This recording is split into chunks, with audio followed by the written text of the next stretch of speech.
U.S. Navy deploys the biggest aircraft carriers to South China Sea for conduct patrol first time in 3 years.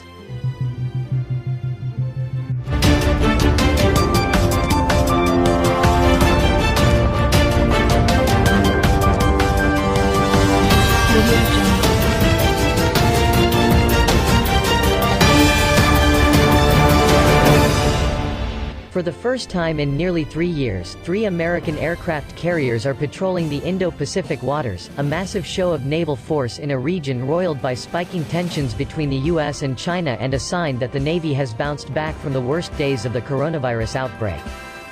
The unusual simultaneous appearance of the 3 warships, accompanied by Navy cruisers, destroyers, fighter jets and other aircraft, comes as the U.S. escalates criticism of Beijing's response to the coronavirus outbreak, its moves to impose greater control over Hong Kong and its campaign to militarize human-made islands in the South China Sea. President Donald Trump, criticized for his own handling of the coronavirus outbreak, has condemned China for what he sees as a failure to adequately warn the world about the COVID-19 threat.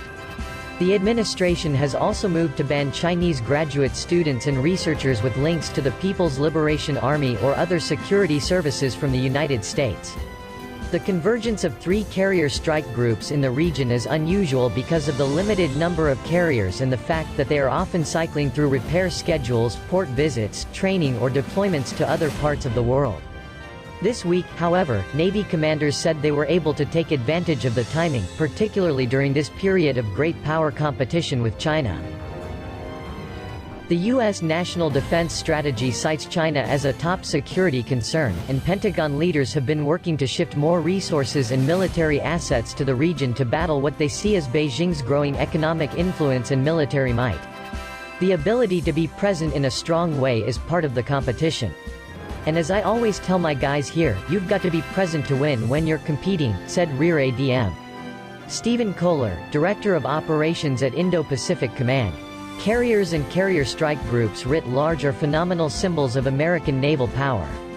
I really am pretty fired up that we've got 3 of them at the moment. Speaking to the Associated Press from his office in Hawaii, Kohler said China is slowly and methodically building up military outposts in the South China Sea, putting missile and electronic warfare systems on them. The U.S. and other allies and partners in the region have beefed up operations near the human-made islands to try to blunt China's development, but none of that has appeared to work. Kohler said that most recently China deployed aircraft to Fiery Cross Reef in the Spratly Islands and is now operating them out of there. On Thursday, the strike group warships were spread out across the Indo-Pacific. The USS Theodore Roosevelt and its strike group are operating in the Philippine Sea near Guam. The USS Nimitz strike group is in the Pacific off the U.S. West Coast. The USS Ronald Reagan has left port in Japan and is operating in the Philippine Sea south of there. The U.S. Navy commanders were quick to point out that dozens of other Navy ships had been operating around the Pacific, but the 3 strike groups put a bit of an exclamation point on America's commitment to the region and its allies.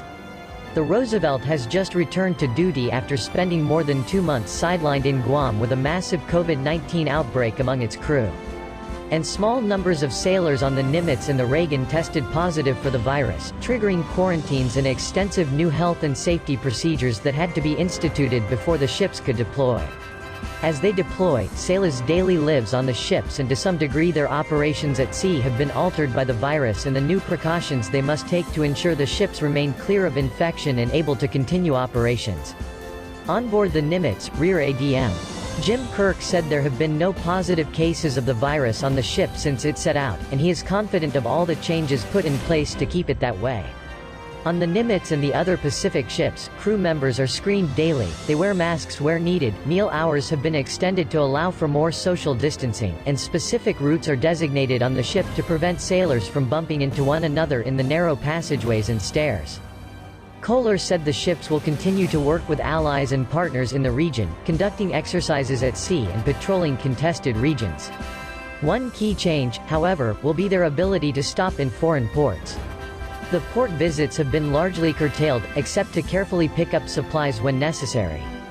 Guam has been designated the only safe harbor for port stops in the Pacific so far, and sailors have only limited freedom to go to the pier and cannot travel freely in the city.